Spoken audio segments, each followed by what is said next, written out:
Hello, everyone. Oh, it's a beautiful day here. Not sure what it's going to look like by the time this airs. Anyway, so it's a great day for an interview. My guest today is a film director. He's a producer, a writer, and a musician. Time to get to know a little bit about Javier Badillo. Welcome to the show. Hello, Nancy. Thank you for having me. Oh, it's my pleasure. Now, I know you're from Venezuela originally, correct?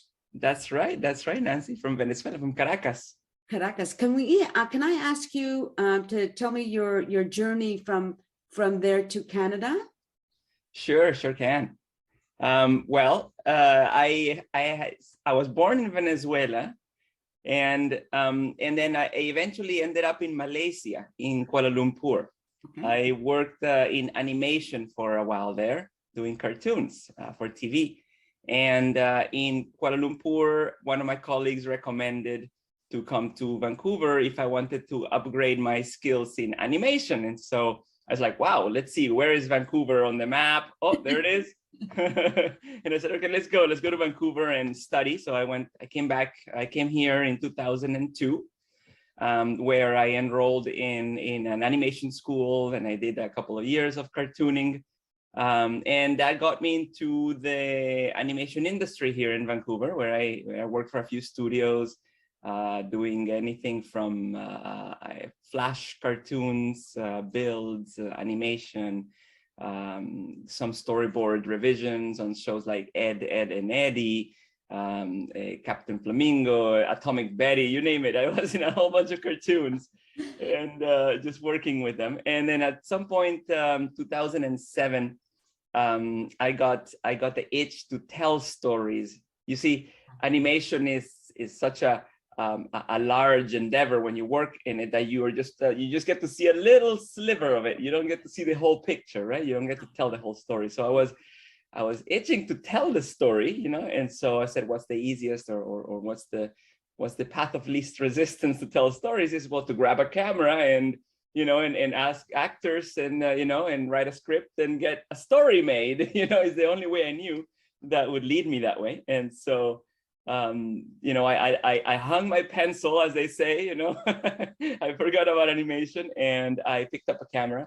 I went through an upgrade course at Langara, which they have an 8-month program there, which is fantastic for you to upgrade your skills. I had very basic, grab a camera and shoot, but it's not the same as a film. And so they had an 8-month program, which was perfect for me. And so I went from animation to film, which fortunately they're kind of cousins, cartoons and film, they still tell stories with the screen and characters. So for me, it was a simple transition from one to the other. And from 2007, I have been working on my own projects. I started my own company, Spit Shine Flicks, and with us, we just develop, write, fund, and eventually produce films for TV and cinema. That's where I am now. Awesome. And you're also, because you don't have enough things to do in your life, that's a joke, right? You're also the president of the Venezuela Canadian Society of BC. That's correct. Yes. So in the past 10 years or so, I've been more involved with my community of Venezuelans. Since I've been here in Canada for 20 years, the first 10 years, you're just focused on immigration papers, getting your life together, when you move to a new country where you have no family, no friends. So you spend the first 10 years, give or take, to, create a network, create a community around yourself. Once I was able to do that, I was able to look back and say, okay, Venezuela, where I come from. Let's see, where are the Venezuelans here? And so I got to meet a lot of great Venezuelans that have already been living in Vancouver for a number of years, more than I, and they already had this society to unite all Venezuela, or at least to provide services, connections for newcomers. And so, being an immigrant, I wanted to help other immigrants and see where that would lead me. And so I ended up joining the society. It's a small society, you know, since 2013, really. They haven't been here before, Okay. or formed as a nonprofit. Right. And it's been quite the journey. I've been learning all about Canadian nonprofits, and Right. very interesting. It's a lot of work, isn't it? Oh my goodness, is it ever?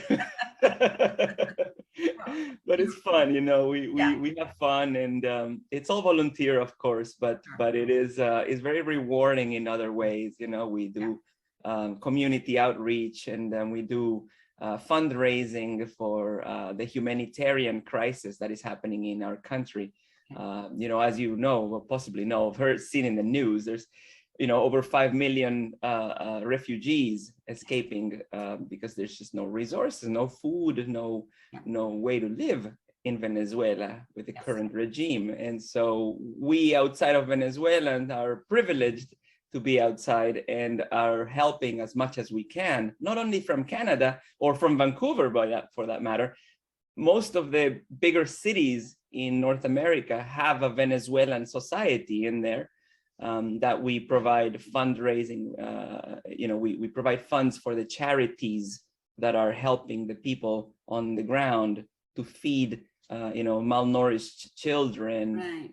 You know, medical aid is very necessary, especially for all the countries in South America are currently overloaded with the influx of Venezuelan refugees. They can't handle it. You know, they don't have the infrastructure. There's just so many of Venezuelans, of us out there, and with very little resources, and the countries are burdened. So we outside of Venezuela do what we can, you know, to send not a lot of money, but, you know, even a little bit counts, you know, that the people in Venezuela, you know, in Latin America, Canadian dollars can go much farther there, you know, to buy food and whatnot. Yeah. Do you have family there? I do. I have my aunts and my uncles. My mom and dad, so my brother and I live here, and we sponsored my mom and dad to come here about, you know, 2 or 3 years ago. We were lucky that we applied for this Canadian family reunion visa, where you can apply, and it's a little bit of a lottery. You have to wait a couple of years to see if you get it. And it's very short notice. And once we got it, we had less than a month Oh my goodness. to sort everything out for them. And wow, you know, they had to abandon most of it. You know, they had a little property there, you know, a little house. And it's still there. And one of our uncles is, you know, is helping as much as he can to keep the house going. Yes. But you know, there's no chance to go back, you know, and so we are figuring out as we speak what to do with all the things they have, furniture, you know, all our photo albums of us growing up, you know, all the family things are still there, you know, and so we have to figure out how to get it up here to Canada, you know. Yes. So we're in that right now. Yeah, doesn't sound easy. No, it's going to take a while. Well, one of the things I'm just curious about, before we get on to more of your you know, music and everything, I just want to ask, like, and you know, I live here, I was born here, so I don't know what it's like to come here. Are Canadians, the ones you come across, are they good? Are people, you know, are they helpful? Like, how does it work for you? How do you see us? Great, Nancy, good question. 20 years ago, when I arrived here, the first thing that struck me was how nice people were. Strangers. Right. I would walk down the street and people would say, like, hello, good morning, you know. and I swear, this sounds very trivial. It sounds very little, but it means a lot. Yeah. You know, it means a lot to get that acknowledgement, regardless whether I had a network or friends. I mean, these are strangers. So the first impression I got was that of welcoming, you know, that was that of Canadians are an open society, that are open for foreigners to come in. I had partly chosen to come to Canada because of that reputation that Canadians have being more worldly. You know, they travel, they love to explore, they know the world better, and you know, and so it felt like a good fit for me, other than the animation part. Good. I'm glad to hear that. Good, good. Now let's get on to the things you do. Singer-songwriter at Caracas, the band. Yes. Right. Yes, that's right, Nancy. So since I was a little child, I've been playing music with my brother, with Victor. Okay. In Venezuela, we played traditional Venezuelan songs with the something you call the cuatro, which is like a ukulele, a little bit bigger. So it's a traditional instrument. We played since we were children. And so as we got older, we loved music. My mother's side of the family are musicians. There's musicians and there's teachers, and it's kind of like what the family is. And so we grew surrounded by instruments, pianos and violins. Yeah. So yes. That's nice. Yeah. Yeah. So, you know, we ended up in Canada, creating another band called Caracas, like the city where we're born. And we figured let's play some more of our music here. And that was in 2007, if I'm not mistaken. We started that band, recorded an album. We toured a little bit on British Columbia. We went down to Mexico to play a little tour down in the Yucatan Peninsula, down in what is that area name? Isla Mujeres, Cancun. I've never been to Mexico, so I don't know. Right. Yeah. So yeah, and we needed some Caribbean. You know, we needed a little bit of a Caribbean warmth. So we went down there to play, and it was great. You know, currently we're in a bit of a slowdown because of the pandemic. You know, we had to pull back and like, okay, let's regroup later. And so we're in the process right now, actually, of figuring out when do we, now that it's kind of easier, and now we can get back into it, you know. Yeah. So what's the name of your album that you have out? Oh, okay. So there's an album and then there's an EP. The album is called Bring On the Playtime, and it is kind of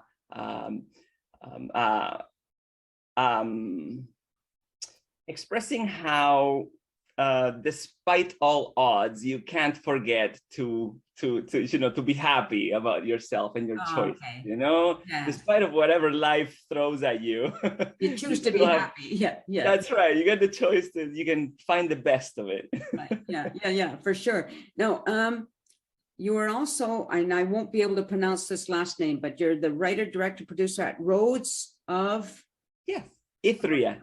Ithriyah? Yes. Okay. What is that?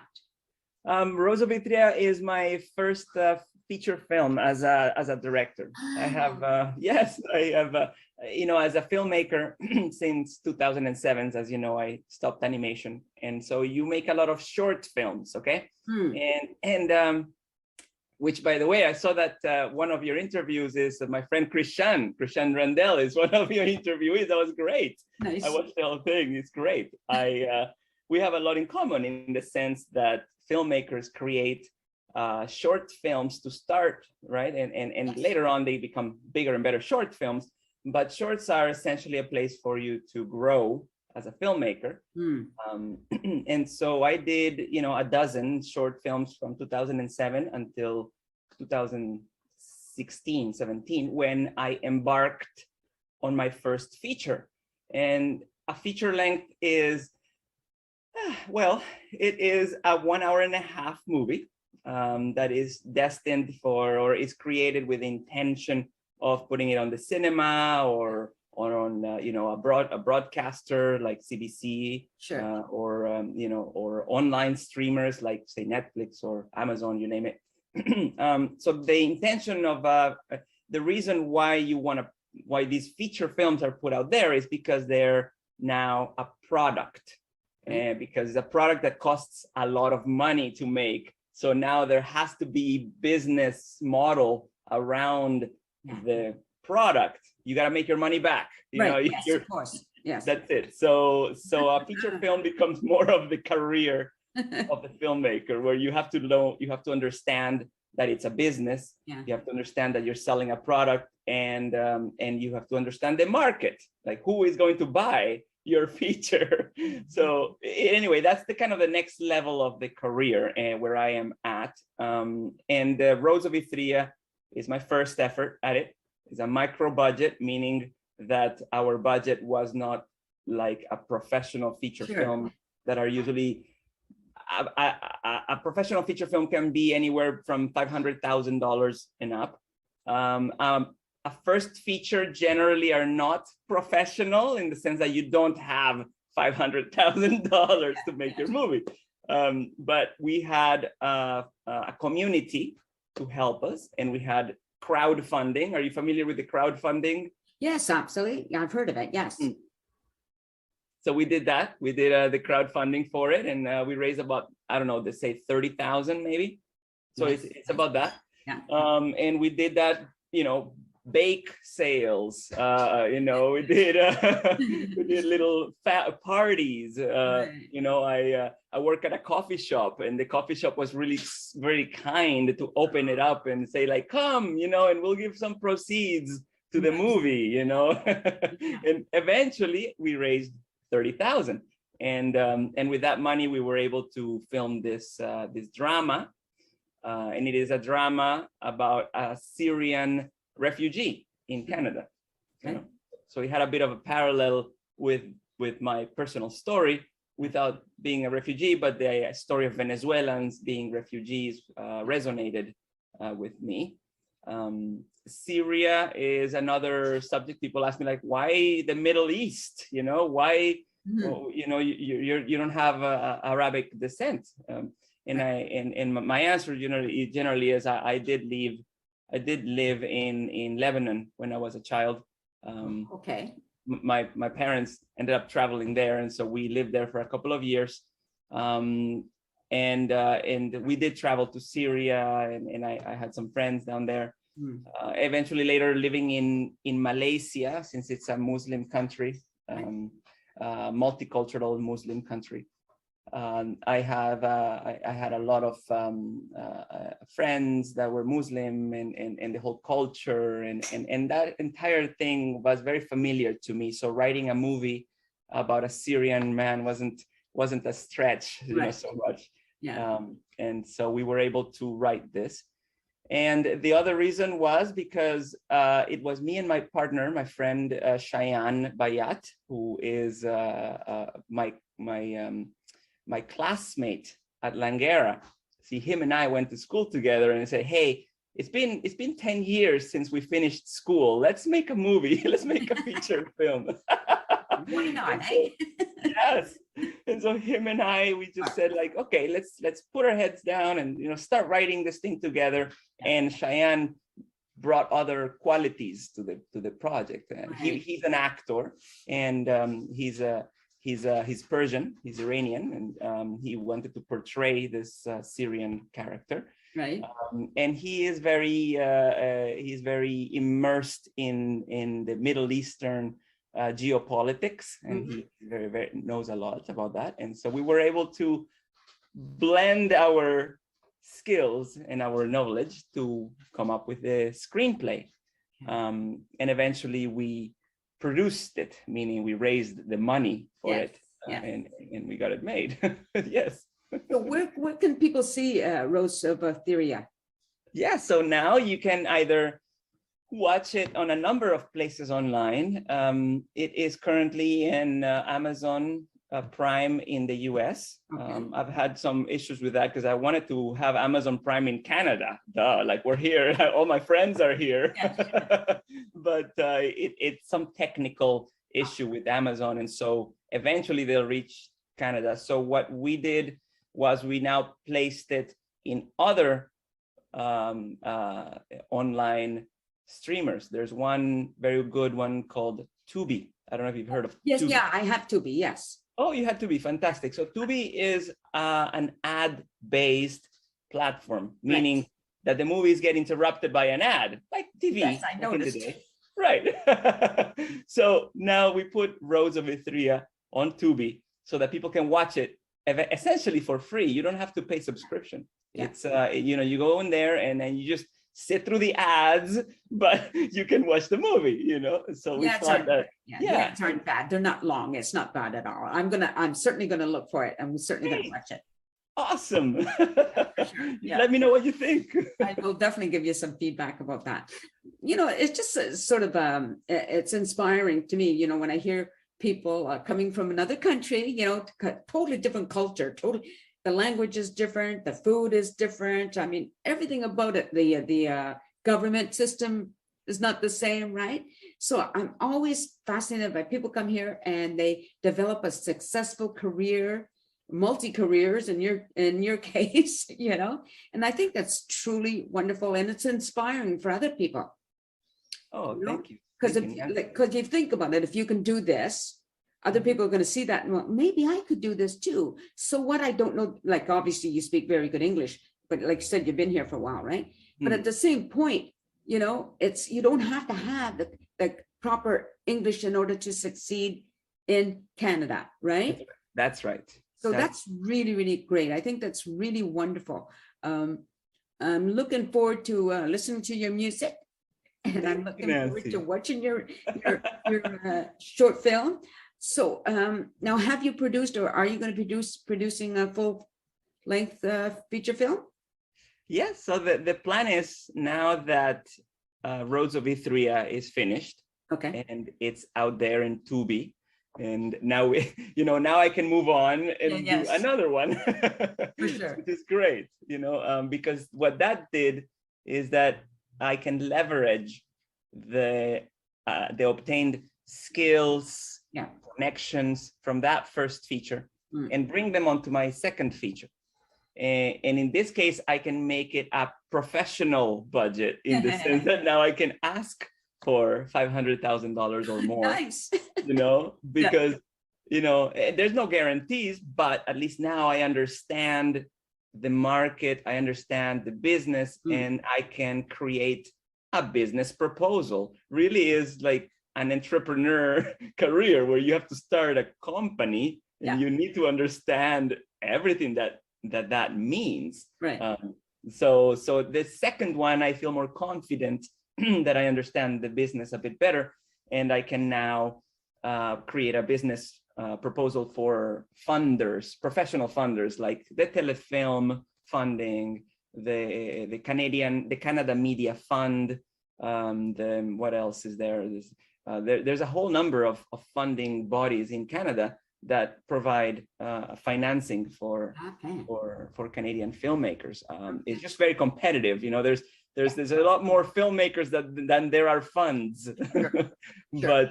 But you know, I think you just kind of have to stick with it and you know, play the long game. You know, it's a long journey, and you just gotta have patience and do it at the level that you're at, you know. I think well, when you've got that done and ready to be seen, you're gonna have to come back on the show and talk about it. Yes, totally, Nancy. We will promote your feature film. That would be so fun. Oh, awesome. So much fun. Well, I think we're probably just about out of time, but I just want to remind people that singer-songwriter Caracas the band. That's who you are, along with your brother. And are there other people in that band? That's right. It's my brother. And we have two more friends here in the band, Ashish and Andrew. Okay. The drummer and the bass player. Yeah. Right. Okay. I'll tell them to check out your show. Yes. And if they want to be on the show, I'd be more than happy to interview them. I love it. And also your short film, Roads of Ithriyah, is on Tubi. So people go and check it out. It's absolutely free, as Javier said. You know, no cost to you. So that's right. Lose, you know, if you're like me and you wake up 10 times during the night, it's, you know, I put on Tubi and I watch something, right? That's it. Yes. So check it out, everybody, and just stay online for a second, or stay on the camera for a second. I just want to thank everybody for tuning in again, and it's always so fabulous for me to meet new people that inspire me. You know, we have a great gap in age difference, age-wise, but I just look and I think, wow, this is so inspiring, and I learned so much. And I want to just thank you, Javier. Yeah. for being here. And thank you, everybody, for watching the show. And, be nice because it costs nothing. And with that, I want to just say peace out, everybody. Oops, a sense of community, Chilliwack's a place to be. A sense of community where you're free. Rolling through the mountains, rolling through the valley, rolling through paradise with me. It's multicultural, you're sure to see it all. Chilliwack's the place to be, you'll see. Come party in the park, go dancing after dark. Chilliwack's the place to be, you'll see.